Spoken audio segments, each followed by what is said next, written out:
Les doy la bienvenida a Abro Hilo, el podcast oficial del Club del Erizo. Acá encontrarás información, debates y análisis sobre la realidad argentina y del mundo.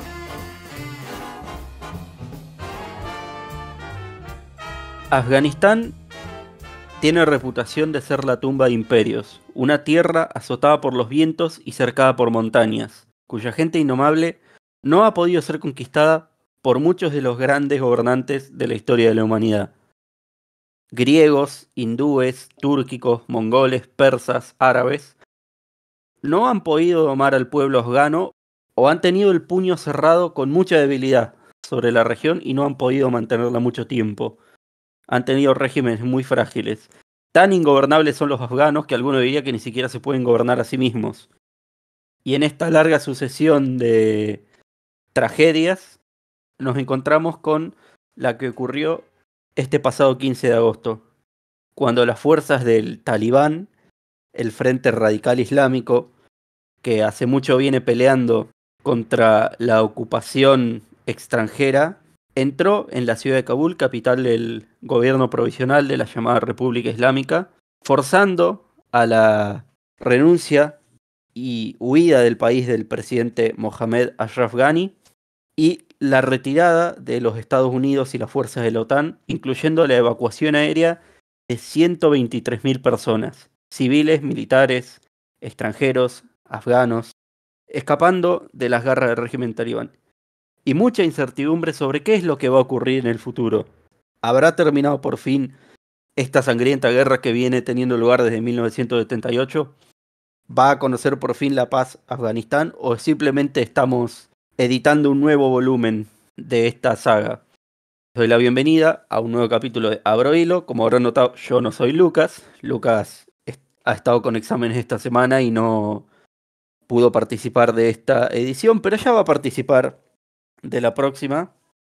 Yo, como siempre, soy uno de los recurrentes, Eloy Vera, estudiante de Derecho en la Universidad Nacional del Sur y de Comunicación Política en la Universidad Católica de Salta.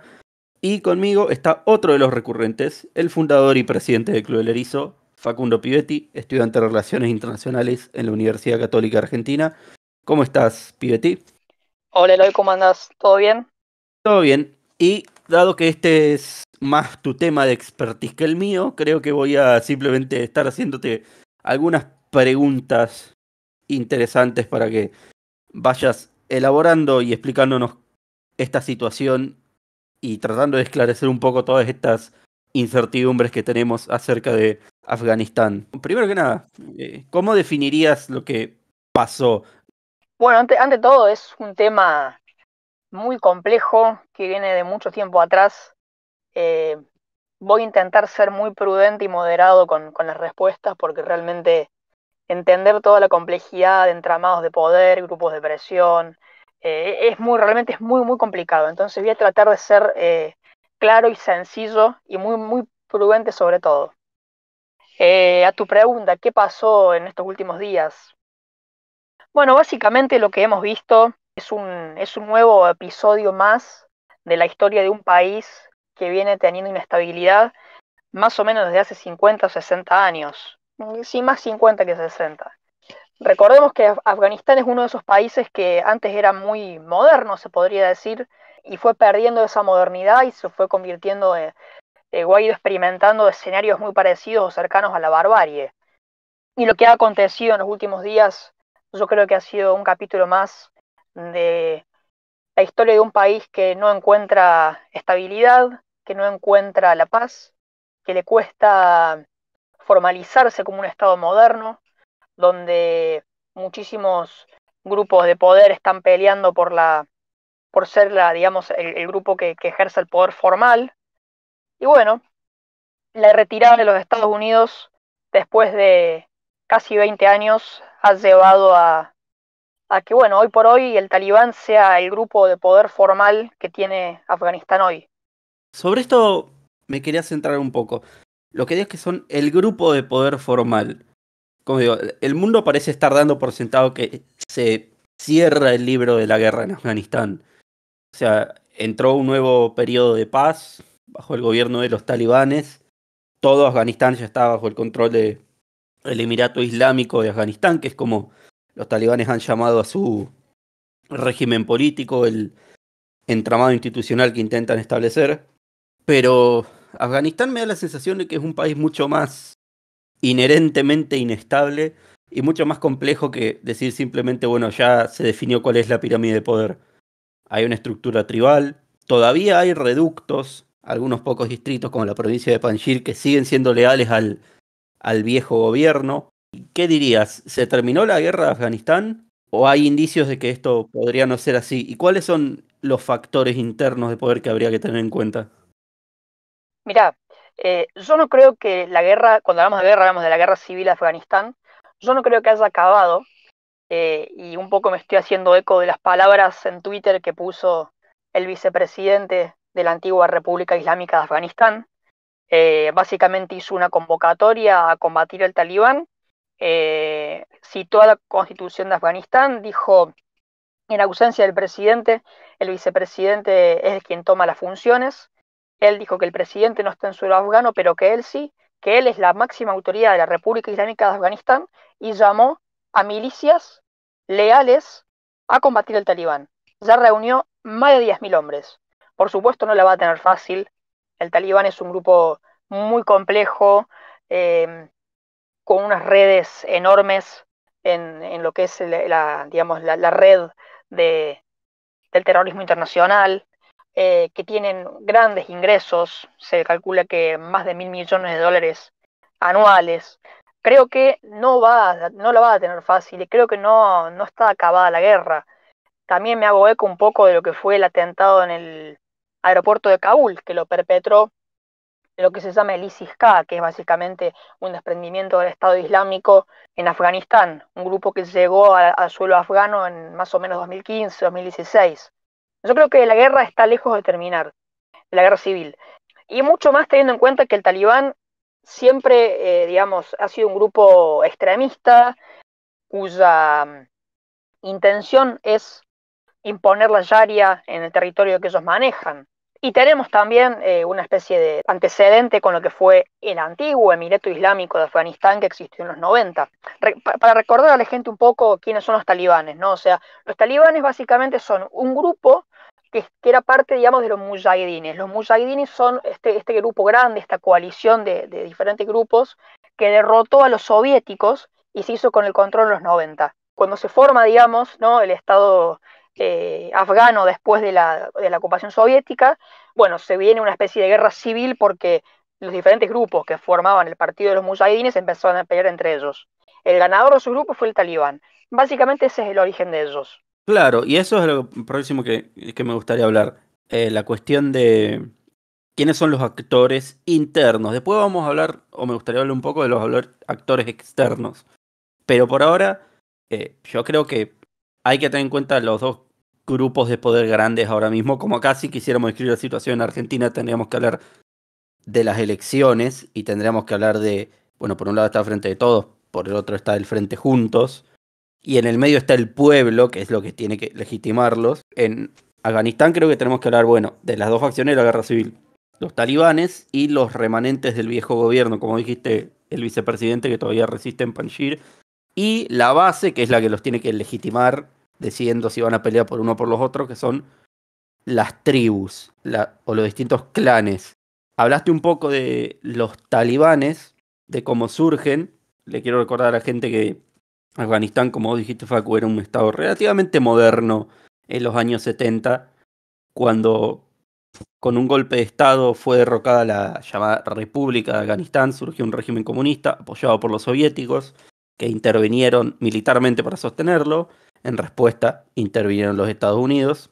Ahí surgen los talibanes, como decís vos. ¿Cuál ha sido el plan y las operaciones de los talibanes con respecto a la ocupación extranjera y por qué los Estados Unidos estaban metidos una vez que se fueron los soviéticos? ¿Por qué los Estados Unidos siguieron ahí después de que ya no existía el oso rojo? Bueno, para empezar hay que decir que los Estados Unidos intervienen Afganistán posteriormente al atentado de las Torres Gemelas del 2001, en septiembre de 2001. O sea, creo que, si no me equivoco mal, fue en octubre donde se provoca los bombardeos a Afganistán y ahí se empieza Estados Unidos a meter en conjunto con la OTAN básicamente estaban en Afganistán por el simple hecho de que se lo acusaba a Afganistán de ser el país que estaban cubriendo a Bin L. Decimos Bin L, la gente va a entender quién es, porque bueno, esto sale en YouTube y bueno, YouTube está teniendo una especie de filtro para quien nombra nombres de terroristas y demás, así que bueno, le decimos Bin L. No hay que enojar al dios del algoritmo. Exactamente, vamos a ser respetuosos ante todo. Pero bueno, se acusaba a Afganistán de ser quien estaba protegiendo a Bin L, ¿no? Entonces, fue justamente que eso fue lo que eso respondió, digamos, a la invasión estadounidense, a la intervención, mejor dicho. El talibán posteriormente a eso cayó en 2 semanas. Pero digamos, cuando yo digo que cayó el talibán en menos de 2 semanas, no es que desaparecieron toda la faz de la tierra, sino que se aislaron en grupos muy pequeños. Y acá aprovecho para decir que Afganistán es un país con un terreno muy escarpado, muy montañoso, con un desierto al sur, muy difícil y complicado de transitar. Se requiere una logística y una infraestructura costosísima como para movilizar tropas, ejércitos. Esta geografía también es básicamente favorable a si alguien quiere ocultarse, ¿no? Entonces, bueno, básicamente los talibanes se siguieron ocultando en diferentes regiones, no solo de Afganistán, sino también de Pakistán, en unas zonas de Pakistán que se llamaban hasta la reforma de Pakistán de 2019, que se llamaban las zonas del norte, las áreas del norte o las áreas tribales, regiones que son dominadas por el pueblo Pashtun, de quien quizás hablemos más adelante. Y por otro lado tenemos a la llamada República Islámica, que era el gobierno apoyado por los Estados Unidos. Al respecto de esto, como dijiste, la República Islámica, una de las grandes cosas a las que se le atribuye su fracaso, es que Estados Unidos le tiene mucha fobia al concepto de nation building, construcción de nación. La idea de Estados Unidos sigue siendo, bueno, nos podemos meter, cagar a bombazos, digamos, hablando mal y pronto, al enemigo e irnos, y ya está. Y no, cuando estás en un lugar tan difícil como Afganistán, lo que tenés que hacer es, bueno, tenés que construir ruta, les tenés que dar luz eléctrica, les tenés que dar gas, les tenés que dar agua corriente. Y el fallo de Estados Unidos para hacer eso es lo que provocó la caída de este régimen que era el que nunca controló del todo el campo y las montañas, pero tenía cierto control sobre las ciudades. ¿Cuál era la diferencia? Porque existe este mito de no hay tal cosa como un musulmán moderado o un musulmán prooccidental. ¿Cuál es, digamos, la diferencia entre los talibanes y el gobierno apoyado por los Estados Unidos hasta hace unos meses? Bueno, el gobierno apoyado por los Estados Unidos tenía una base de apoyo popular, o sea, la gente había votado, fueron electos por el pueblo. Los talibanes básicamente son un grupo terrorista cuyo objetivo es básicamente hacerse con el control del territorio afgano e imponer la Sharia. Eso es básicamente la diferencia. Uno es un gobierno institucional similar a un país occidental, con un poder ejecutivo, con un parlamento, ¿no? Y el talibán busca una forma de organización más similar quizás a lo que pueden ser organizaciones de esa zona del mundo, ¿no? Una especie de consejo de 12 personas a la cabeza quizás, eso todavía no lo sabemos porque esto es muy pronto y vamos a tener que ir viendo en estos días, estos meses, cómo es la forma que va tomando, ¿no?, el gobierno de los talibanes. Claro, y parece ser que de esto sí me estuve informando porque cuando uno dice Sharia o derecho islámico, piensa, bueno, eso significa que las mujeres van a tener que andar con velo, significa que uno no va a poder profesar otras religiones en público, que tal vez un musulmán no se va a poder convertir a otra religión o al ateísmo. O sea, más o menos identificamos unas cosas, pero hay muchas variaciones del pensamiento islámico, distintas escuelas del derecho, distintas formas de adherir a la ley, tantas como básicamente países islámicos hay. Y estaba viendo cómo se quiere organizar específicamente el nuevo Emirato, que por más que se llama Emirato no es una monarquía, es una especie de democracia descentralizada de confederación tribal, que es lo que nos lleva al tercer actor del que quería hablar.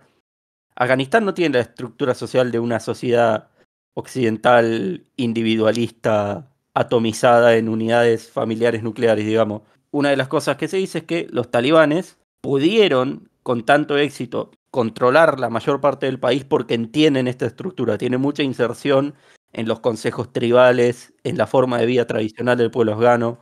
¿Qué es lo que significa eso? ¿Qué quieren decir cuando hablan de eso? Exactamente. Afganistán es un estado multiétnico. Tiene muchas etnias diferentes, cada una con diferentes formas, ¿no?, de analizar y ver y entender la organización social. De todas estas tribus y etnias, el 42% más o menos de Afganistán corresponde a la etnia Pashtun, etnia que se extiende más o menos desde todo el norte de Afganistán hasta algunas zonas de Pakistán, ¿verdad? Bueno, el 42% son pashtunes. Los pashtunes son una etnia, un grupo étnico, que entienden la sociedad, como bien dijiste vos, no de una forma muy individualista. Ellos se organizan en tribus, y para que te des una idea, ellos, las autoridades máximas en sus formas de entender la organización social, son las yirgas. Las yirgas son como una especie de consejo de ancianos que imparten justicia, que imparten los lineamientos de las comunidades. Y quiero graficarte esto con un ejemplo. En Pakistán, en estas áreas del norte, que te digo yo, toda la zona, lo que uno podría decir, la ciudad de Peshawar, la ciudad de Dir, el distrito de Dir, el valle del Chitral, ¿no? O sea, zonas muy, muy difíciles de controlar y de gobernar, no solo por su geografía, sino también por la dispersión poblacional. Eh, Al gobierno pakistaní, recién en 2019 pudieron empezar a tener alguna influencia sobre la región, que le hicieron una reforma, ya no se llama más áreas del norte, le cambiaron el nombre, que están tratando de tener cierta injerencia más, porque digamos, son personas que viven en comunidades aisladas, que tratan de no meterse, ¿no?, con lo que pasa en el gobierno central, en el caso de Pakistán con el gobierno de Islamabad. En el caso de Afganistán quizás sí, están más metidos con el gobierno de Kabul, pero porque Kabul es pastún, pero son una lógica muy diferente de lo que uno en Occidente puede llegar a tener una idea. Ellos conciben mucho lo que es la hospitalidad, y justamente por eso, ¿no? Lamentablemente, ellos se los usó a los pashtunes como refugio de talibanes. Los pashtunes con ese sentido de hospitalidad, de dar al prójimo, de entrega, servicio, amabilidad, fueron usados por los talibanes para encontrar quizás refugio. Tienen mucho sentido de la venganza, o sea, ellos te dicen, está todo bien, pero si vos me haces algo a mí, yo me voy a vengar de vos. Ellos creen en ese sistema de venganza, como una especie de ojo por ojo. Son muy cuidadosos de sus mujeres y sus niños, poblaciones que defienden y protegen mucho. De hecho, si ustedes buscan videos en YouTube sobre personas que han visitado estas zonas que yo les digo, difícilmente se puede ver filmada a una mujer. Las protegen mucho. Son muy honorables en ese sentido. Bueno, es algo que Occidente no tiene muy en cuenta y que realmente está a años luz. Es más, yo te soy sincero, yo no logro tampoco entender mucho cómo es que se organizan ni cómo piensan, más allá de lo que te he exhibido recién. Sí, porque no suele haber, aparte, demasiadas fuentes disponibles en español y ni siquiera en inglés para esto, que uno diría que sí.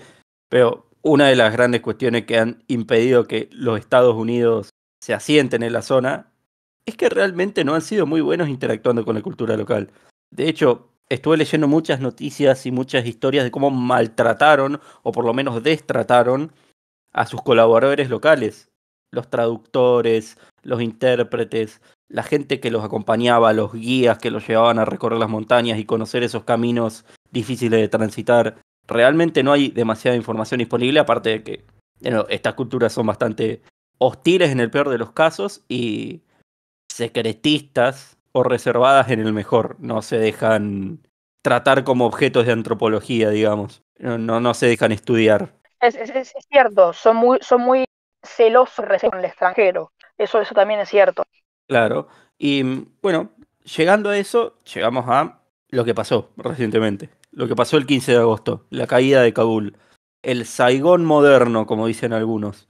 Saigón, les recuerdo, es la capital de Vietnam del Sur, cuya caída, tras la retirada de las tropas estadounidenses que los estaban apoyando contra el régimen comunista de Vietnam del Norte, se vio como el momento en que los Estados Unidos fracasó, la peor derrota en su historia, en la Guerra Fría por lo menos. Hay dos grandes interrogantes. ¿Realmente la caída de Kabul es la nueva Saigón? Segundo, ¿hasta qué punto la caída de Kabul no era algo como el ajuste fiscal acá en Argentina. A mí me gusta compararlo a la situación porque el ajuste es inevitable. Tipo, los números no cierran y eventualmente alguien los tiene que hacer cerrar. Pero cada vez que asume un gobierno, patean la pelota lo más que puedan a ver si pueden no ser ellos el que lo haga y seguir viviendo de fiesta. Yo recuerdo escuchar hablar a Obama de que había que retirarse de Afganistán, Trump se quería retirar de Afganistán, y bueno, ahora finalmente Biden se retira. ¿Hasta qué punto no era algo inevitable, algo que iba a pasar y eventualmente alguien iba a tener que hacer? Mira, yo creo que respuesta rápida, yo creo que era inevitable. Respuesta más larga, Estados Unidos es una democracia liberal, sus gobiernos están fuertemente presionados por sus sociedades, y si vos durante mucho tiempo a la sociedad, todas las semanas, le haces llegar cajones con sus hijos tapados de una bandera estadounidense, llega un punto en que la sociedad de la guerra se empieza a cansar. Y mucho más, sobre todo teniendo en cuenta que es una guerra que no ven resultados, que no entienden de qué se trata, que saben que están combatiendo el mal, pero que mucho más que eso no. Entonces digo, la sociedad ya pedía un retiro de Afganistán. Fue promesa de Obama, fue promesa de Donald Trump. Trump empieza a empezar a ejecutar esa promesa con los acuerdos de Doha 2020 y Biden finalmente termina ejecutando. Yo creo que era inevitable. La retirada de Afganistán era inevitable, porque todos los recursos que se gastaron, la cantidad de bajas que hubo, cómo estaba, digamos, estresado ya la región por la presencia estadounidense, cómo quizás Estados Unidos fue perdiendo apoyo incluso internacional, ¿no? Claro, se le fue cayendo el apoyo. De hecho, hay un video que creo que es de Emperor Tigers, es un canal en YouTube que muestra fecha por fecha cómo los distintos países aliados se fueron retirando hasta que finalmente se retire Estados Unidos. Como vos mencionaste, la retirada en realidad empieza en 2020, en febrero de 2020, cuando se firman, creo que en Qatar, Doha es en Qatar, si no me equivoco, o uno de esos Sí, estados sí. del Golfo, un acuerdo entre Estados Unidos y los talibanes, donde Estados Unidos promete retirar sus tropas a cambio de que los talibanes se comprometan a, uno, cesar la guerra civil, dialogar con el gobierno y tratar de ver cómo pueden institucionalizar el statu quo sin necesidad de concluir violentamente. Vemos que eso no pasó. Condición número dos, que los talibanes no le den refugio y de hecho ayuden a combatir a otras organizaciones terroristas que operan en la zona, que Estados Unidos considera que son más una amenaza. Los talibanes, más que nada, son un poder territorial que se ha concentrado en Afganistán mismo y tal vez ha operado en algunos países de la zona, como Irán o Pakistán, pero que realmente no van a secuestrar aviones y tirarlos contra Nueva York, si me entienden.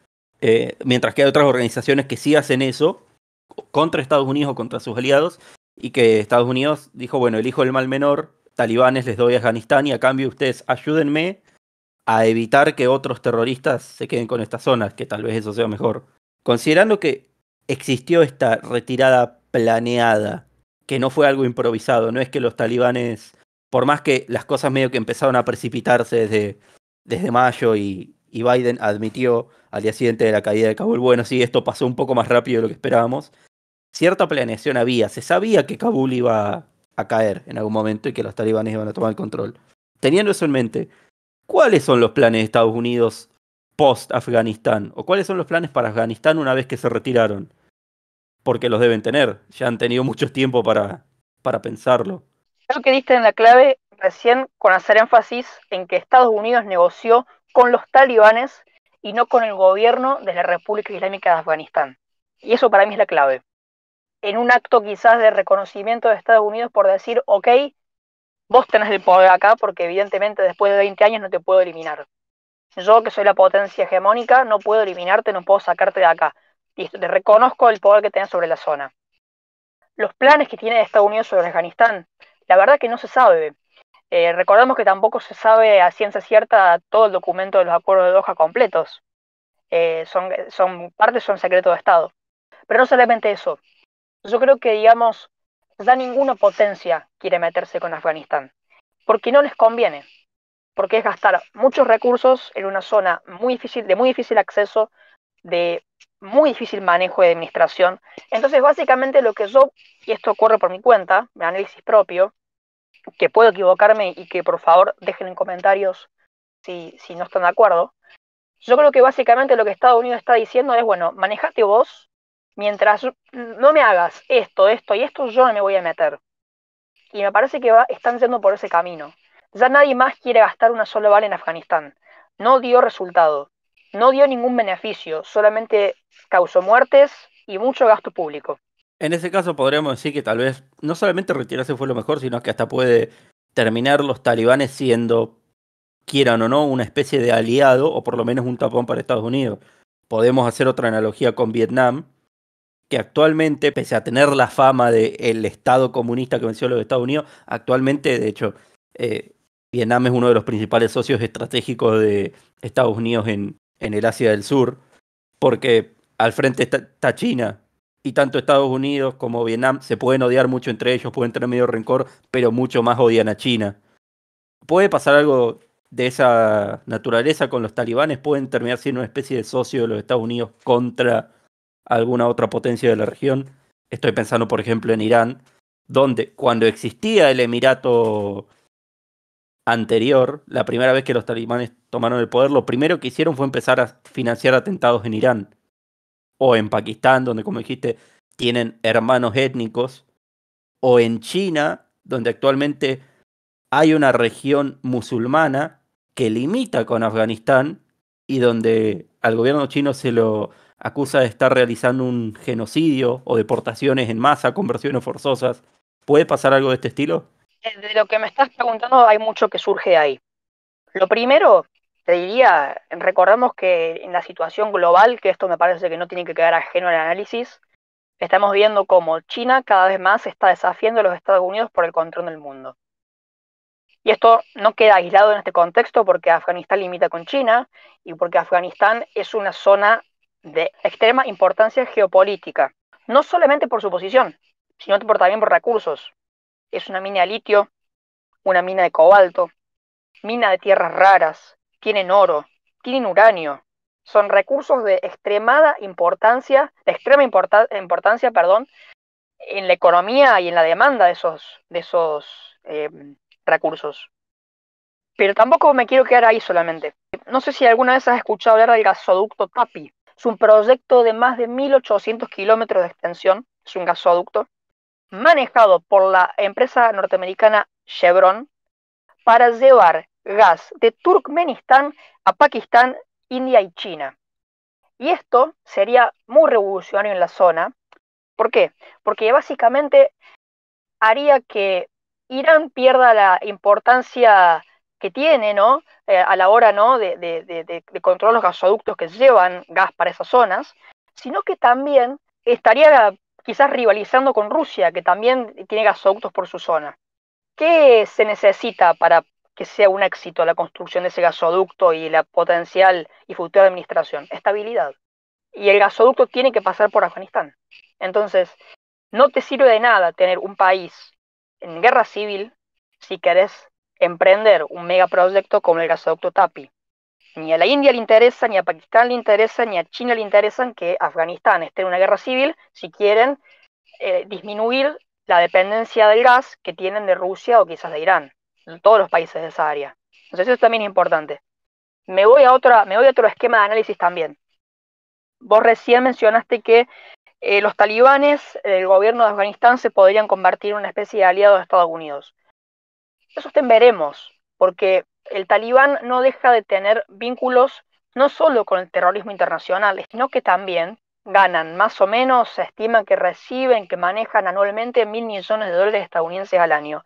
Y todo eso viene de actividades ilícitas, viene del opio, viene de la minería ilegal, viene de donaciones de países que están vinculados con el terrorismo. Entonces digo, hablar de cooperación con Estados Unidos, hablar de alianza con Estados Unidos, es un veremos. Y no quiero dejar el análisis acá tampoco sin decirte lo siguiente. Durante, digamos, o hasta recién, durante el gobierno de la República Islámica de Afganistán, el gobierno que acaba de caer, el país que acaba de dejar de existir, por alguna manera decirlo, el 75% del gasto público venía de donaciones de países del primer mundo. Y el Emirato Islámico de Afganistán hoy lo deja de percibir. Entonces digo, es todo tan complejo, hay tantos datos que nos llevan a pensar por un lado que sí, por otro lado que no, que yo creo que realmente es muy pronto para decir si definitivamente se van a aliar o no definitivamente no. También el talibán va a tener que hacer mucho para cambiar su imagen externa, o sea, digamos, si ellos quieren imponer la Sharia como lo impulsaron en los 90, va a ser muy difícil que las sociedades occidentales vean bien que sus países se lleven bien con países así. Claro, el polvo todavía no está asentado, el campo de batalla sigue muy fresco para que podamos ver con claridad cualquier cosa. Simplemente quiero terminar con, bueno, ¿cómo sigue todo esto? ¿A dónde vamos? Específicamente 3 preguntas. Primero, ¿se terminó la guerra civil? Ya te la hice, pero de nuevo, hay guerras civiles y guerras civiles. Esta rebelión que estamos viendo ahora en Panjshir y todas estas fuerzas que siguen proclamándose leales al gobierno caído, van a ser una pequeña insurgencia regional que cada tanto va a molestar al gobierno, pero no va a impedir que los talibanes ejerzan soberanía efectiva. O en 5 años vamos a tener que estar haciendo el capítulo 2 explicando quiénes son el nuevo gobierno de Afganistán y por qué los talibanes cayeron y todo de nuevo. ¿Van a poder los talibanes mantener esa red de tribus y clientes y organizaciones subordinadas que tienen? Yo no quiero hacer futurología, pero digamos, la sociedad está muy descontenta, la sociedad está en contra, claramente de posición muy en contraria a los talibanes, y hay movimientos que están en contra de eso armados. Yo creo que estamos a las puertas de quizás una nueva guerra civil. Quizás, está en veremos. Me apunto más que sí a que no, pero dejemos también que las fuerzas y la dinámica interna de Afganistán se acomode a estos cambios nuevos. Lo cual tiene mucho sentido. Como siempre, las cosas son mucho más complejas y mucho más imprevisibles de lo que desgraciadamente nos gustaría a todos nosotros. Segunda pregunta, ¿cómo afecta esto al resto del mundo? Principalmente, ya hablamos de la imagen que tienen los talibanes ante el mundo occidental, pero ¿qué pasa con Estados Unidos? Estados Unidos se retiró, manejó relativamente bien, pero también de una forma medio caótica la evacuación, fue bastante larga y bastante desorganizada. Los últimos días tuvieron mucho aire de improvisación y de acá están pasando cosas raras. ¿Se cayó la imagen internacional de los Estados Unidos? ¿Sus aliados ya no confían en ellos? ¿O Taiwán, Ucrania, Francia, Alemania lo miran y dicen, bueno, Afganistán es Afganistán y yo soy yo? No, no se puede aplicar eso a nosotros. A ver, acá hay un tema. Fracasó la política exterior estadounidense sobre Afganistán. Eso es un hecho. O sea, muchas veces en las redes sociales, cuando uno mira debates, se pelean mucho para ver de quién es la culpa. Si de Biden, si de Trump, si de Obama, si de Bush.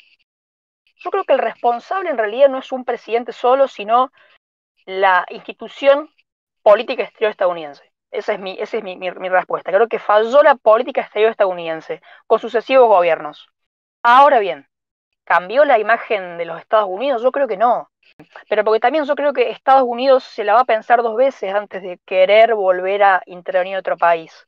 Pero no solamente se la va a pensar 2 veces, probablemente ni siquiera pueda, porque ya no tiene el poder que tenía en los principios de los 2000 o los 90. Estados Unidos, el poder estadounidense se está viendo afectado de manera relativa. O sea, hoy vemos que hay un montón de otras potencias, como China sobre todo, como Rusia, que tienen sus zonas de influencia, que no les gusta que, digamos, se estén metiendo Estados Unidos en todas las áreas, pero también hay una sociedad estadounidense que quizás es mucho más reacia hacia pérdida de la guerra, ¿no? Y un poco quizás, yéndonos a las primeras teorías de relaciones internacionales, ¿no? Los elementos del poder nacional. Bueno, son elementos del poder nacional, digamos, la paciencia que tiene tu población para ir a la guerra o no. Yo creo que, digamos, los aliados de los Estados Unidos continúan siendo los aliados de Estados Unidos.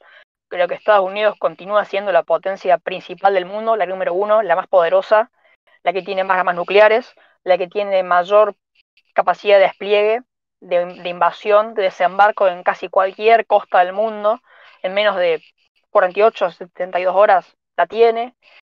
Maneja una red de satélites increíbles. Son un poco los que manejan el Internet. Son la potencia del mundo, pero con una capacidad de intervenir en países cada vez más limitada. Producto primero, de la impopularidad que tiene a nivel interno, y segundo, porque quizás ya la dinámica de poder o el balance de poder a nivel global ha cambiado. Y hoy nos encontramos con un mundo Que bueno, hay potencias revisionistas que dicen esto no, y Estados Unidos ya no puede hacer lo que quiere. Y mi última pregunta va a eso, esas potencias revisionistas, esos intentos de contrahegemonía. Rusia y China particularmente, y hasta cierto punto Irán, solamente porque está en su vecindario. ¿Cómo ven ellos esta situación? ¿Lo ven como una oportunidad? ¿Lo ven como una catástrofe? Fíjate que muchos no opinaron. China un poco la actitud que tuvo fue, mientras no te metas con mis intereses, yo no te hago nada. Rusia un poco lo mismo. Sin duda preocupa que la situación en Afganistán pueda darse a un escenario de resurgimiento del ISIS o de Al-Q, ¿no? El grupo terrorista, para que la gente entienda, ¿no? O sea, creo que podría tener, digamos, ese riesgo, y creo que esa es la preocupación de la seguridad internacional. Yo creo que las potencias no están metiéndose mucho. Yo creo que, digamos, ven que la principal potencia del mundo fracasa. Los otros dicen, yo por la duda no me meto, yo por la duda no intento. Creo que más que nada, mientras sus beneficios de la zona, si lo tienen, por ejemplo China, ¿no? O Rusia, mientras no les genere un nuevo malestar, yo creo que se van a mantener al margen. Bueno, y en ese caso creo que vamos concluyendo, y esto más que una pregunta es para cerrar un poco, para terminar, ¿cuál es la próxima gran sorpresa? ¿O cuál dirías que ahora que se terminó este capítulo de la larga historia de los conflictos internacionales, Afganistán, cuáles son las nuevas prioridades? ¿A dónde está el ojo de Occidente, el ojo de Estados Unidos ahora que ya no está en esa región? Mira, yo creo que una cosa es no estar con un ejército interviniendo, y otra cosa es que la región no sea prioridad. Yo creo que esa zona del Asia Central, que la zona, ponerle, no sé, de Afganistán, de Pakistán, de la India, de China, yo creo que es una zona muy caliente. Ahí recordemos que no solamente Pakistán tiene litigios con India, India tiene litigios con China, hay una cadena, ¿no?, de litigios fronterizos irresueltos, de rivalidades históricas muy fuertes. Afganistán no se queda ajena, ¿no? Paso a citar, no sé, el corredor del Wahan, la importancia geopolítica que tiene, como quizás se creó como una especie de región tapón en el momento en que la Unión Soviética, perdón, el Imperio Ruso y el Raj británico estaban en la zona para que no se toquen. Digo, siempre fue una zona muy caliente. Yo creo que esa zona continúa en la prioridad de las potencias. Si habrá sorpresas o no, no lo sé. Trato de no hacer turología, pero el análisis me indica que en esa zona, si bien se han retirado, no ha dejado de ser prioridad. Comprendo. Muy bien. Gracias, Facu, y gracias a todos los que nos estuvieron escuchando. Déjenos en los comentarios si les gustaría que sigamos cubriendo este tipo de situaciones internacionales y cuáles en particular les gustaría que cubramos. Estén atentos porque la semana que viene se viene un capítulo especial hablando de las elecciones que van a tener lugar este domingo 12 de septiembre acá en Argentina, elecciones primarias. Viernes 10 va a salir un capítulo especial donde vamos a hablar de este tema. Muchas gracias a todos por acompañarnos en otro capítulo de Abro Hilo y revisen todas nuestras redes sociales para estar al tanto de nuestras actividades. Adiós.